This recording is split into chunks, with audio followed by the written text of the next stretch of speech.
श्री शिवाय नमस्तुभ्यम। हर हर महादेव। तो कैसे हैं आप सब? आशा करती हूँ बहुत अच्छे होंगे। जैसा कि हम सभी जानते हैं, हिंदू पंचांग के अनुसार फाल्गुन माह के कृष्ण पक्ष की चतुर्दशी तिथि को महाशिवरात्रि का पर्व मनाया जाता है।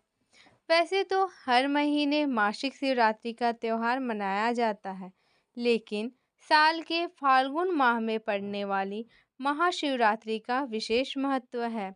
इस दिन शिव जी के भक्त भोलेनाथ की विधि विधान से पूजा और व्रत करते हैं। कहा जाता है कि भगवान शिव को प्रसन्न करना सबसे आसान है।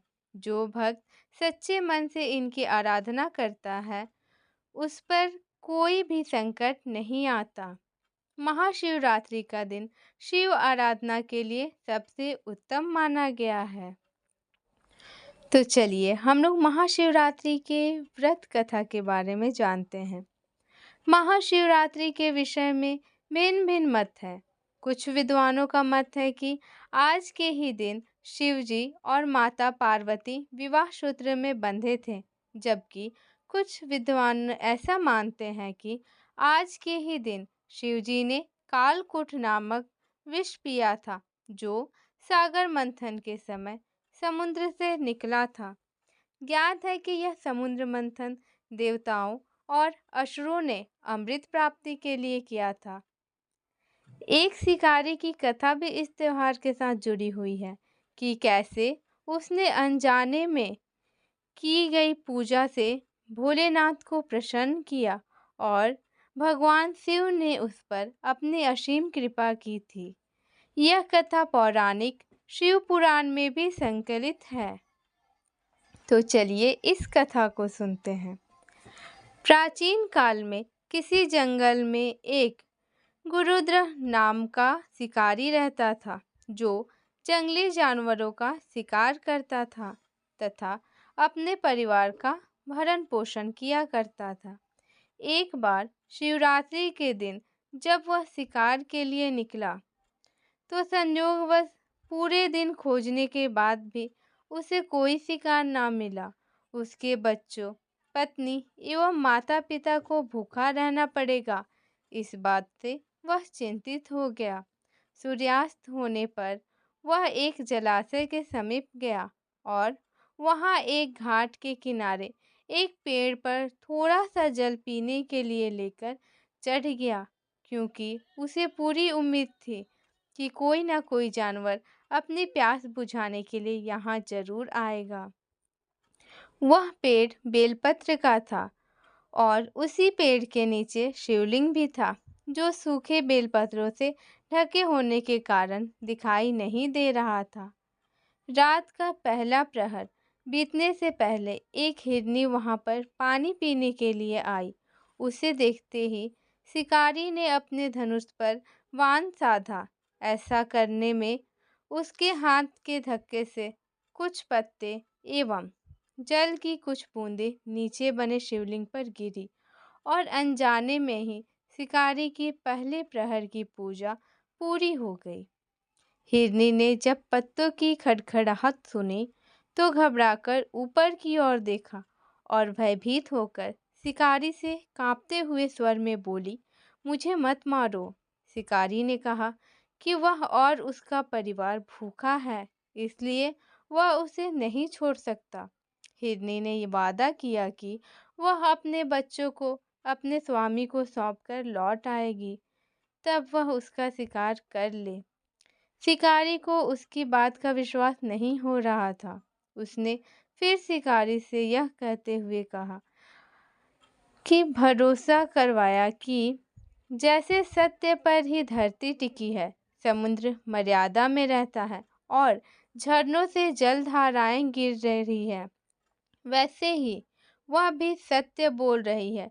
क्रूर होने के बावजूद भी शिकारी को उस पर दया आ गई और उसने जल्दी लौटना कहकर उस हिरनी को जाने दिया। थोड़ी देर बाद एक और हिरनी वहां पानी पीने आई।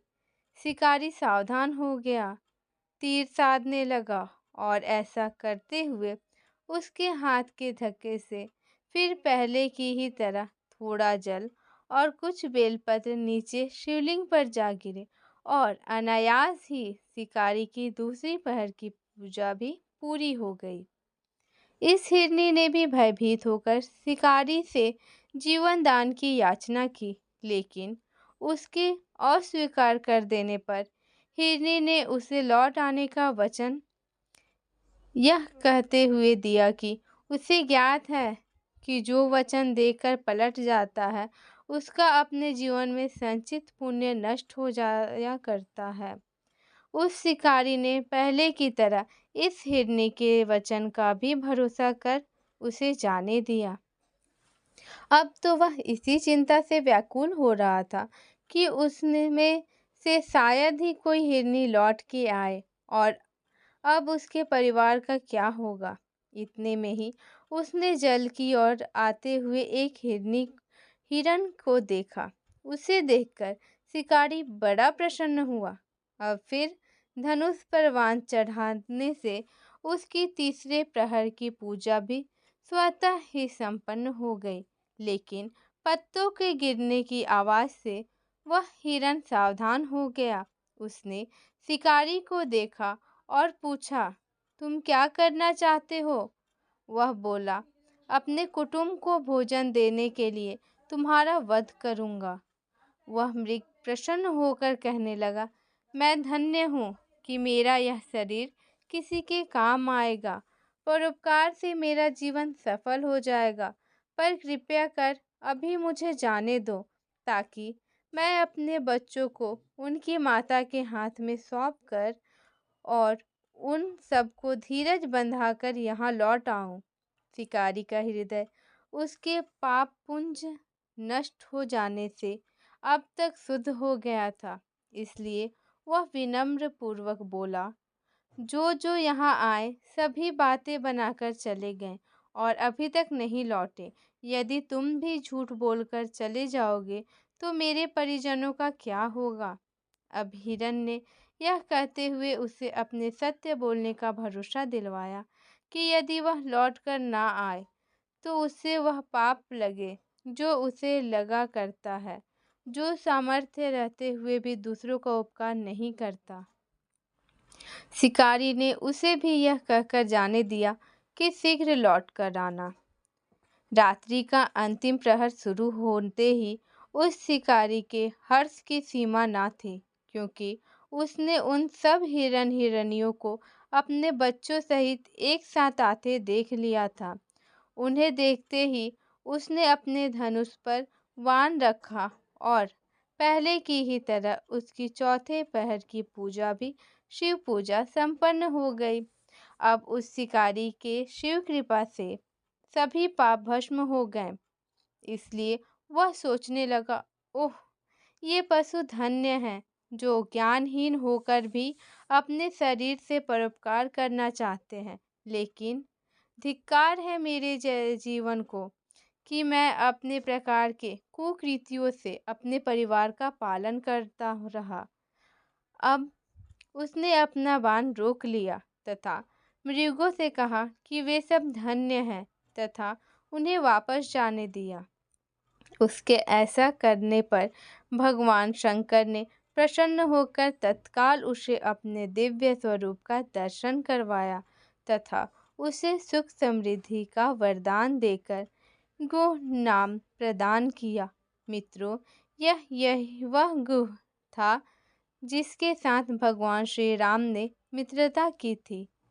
शिव जी जटाओं में गंगा जी को धारण करने वाले, सिर पर चंद्रमा को सजाने वाले, मस्तक पर त्रिपुंड तथा तीसरे नेत्र वाले, कंठ में कालपाश तथा रुद्र राक्षसा से सुशोभित, हाथ में डमरू और त्रिशूल है, जिनके और भक्तगण बड़ी श्रद्धा से जिन्हें शिव शंकर, शंकर, भोलेनाथ, महादेव, भगवान आशुतोष, उमापति, सदाशिव तथा अन्य सहस्त्रों नामों से संबोधित कर उनकी पूजा अर्चना किया करते हैं। ऐसे भगवान शिव एवं शिव हम सब के चिंतन को सदा सदैव सकारात्मक बनाए एवं सबकी मनोकामना पूर्ण करे। हर हर महादेव। तो आप लोगों की यह कथा कैसी लगी, प्लीज़ कमेंट करके बताएं। हर हर महादेव। श्री शिवाय नमस्तोभ्यम।